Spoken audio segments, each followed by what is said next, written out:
All right, so tomorrow's the Japanese Grand Prix. Today's qualifying was very exciting.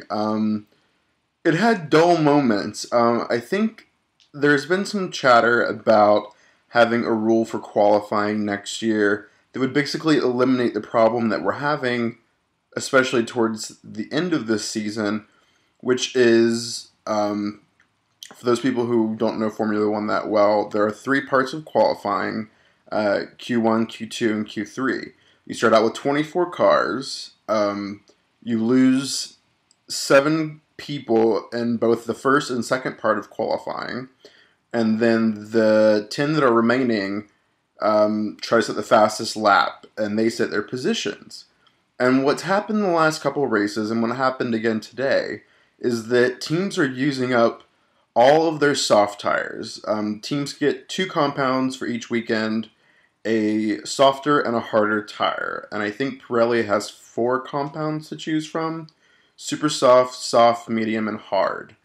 Um, and so what teams are doing is they're using all of their soft tires.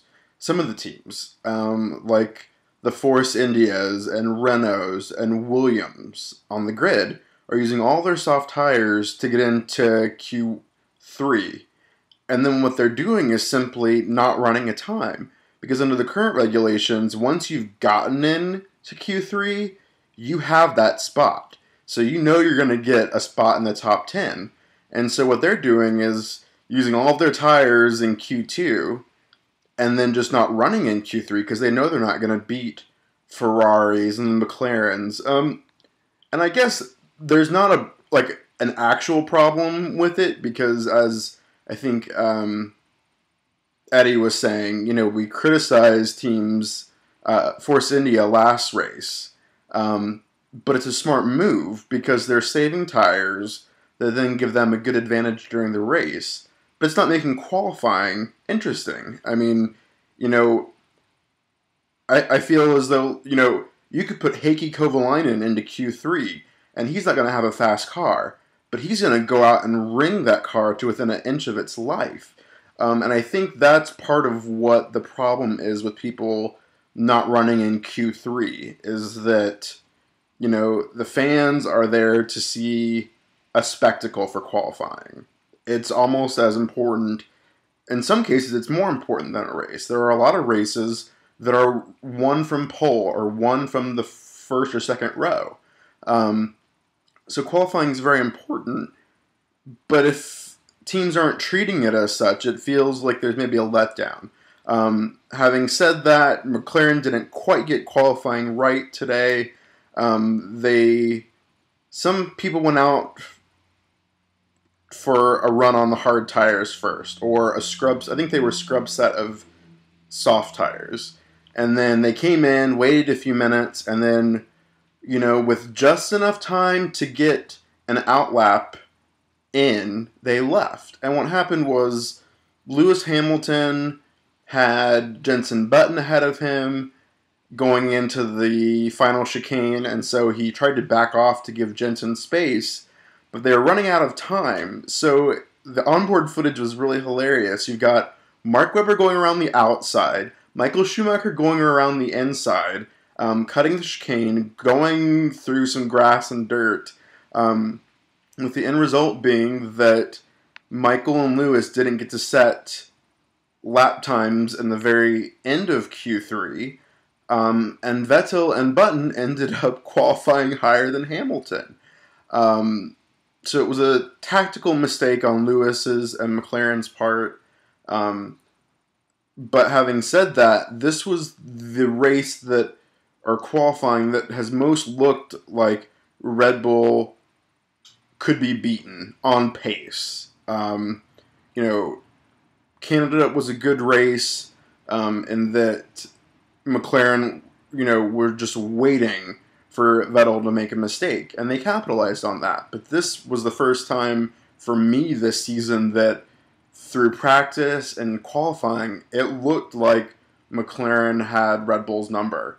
And so for Vettel to still be on pole by 9 thousandths of a second was pretty amazing. I was reading something that it was the closest qualifying gap between first and second that we've had in 11 years. So that was interesting, and I think that Vettel will be pushing like hell at the start tomorrow to get a second between him and Jenson Button and Lewis Hamilton before the third lap, because the third lap is when they get to turn on DRS, and I think Vettel will be a sitting duck on that straight because the McLarens are very quick in a straight line.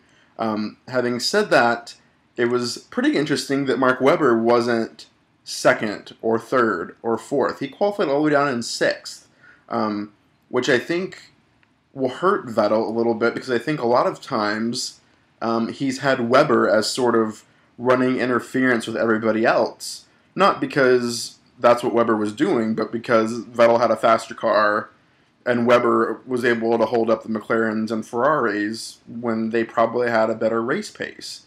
And I don't really understand what happened. Like I said earlier, with those cars that didn't go out, some of them went out and set times in some sectors. I know, like, Kamui Kobayashi set fast time, like actual flying laps in the first and second sector, but not the third.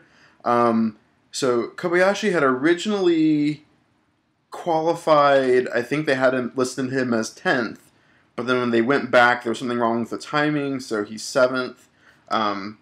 So he's in there for a fistful of points, and I love watching him.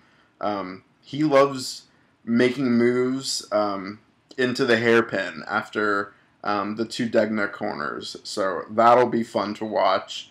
They were talking about ticket sales and about how they, added 1,000 seats to the hairpin because the Japanese fans all want to be there to watch Kobayashi. He's probably the most refreshing driver I've seen on the grid as far as bringing a new style to Formula One. He's, he'll make a bonsai move. He'll, late break somewhere. Like, remember last year at the hairpin, I don't remember who it was that he late braked. I think it was one of the Toro Rossos. But it was something like, he just dove up the inside, and there was no way he should have been able to slow his car down, but he did. And I love that. I just love his driving style. I mean, when he first came, he was crashing every couple of races, but now he kind of has it down that that's just his driving style. He's going to surprise the hell out of you and pass you where you didn't think you had to worry about being passed. So I love Kobayashi. I'm wishing him all the best. To the running order, it was Vettel, Button, Hamilton, Massa outqualified Alonso.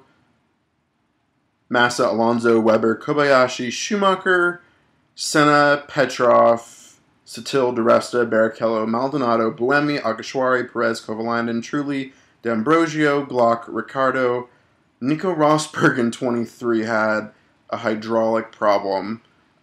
So that's going to be interesting to watch because he's been able to go almost as fast as Schumacher in every race. So, he's got 15 spots potentially to make up tomorrow.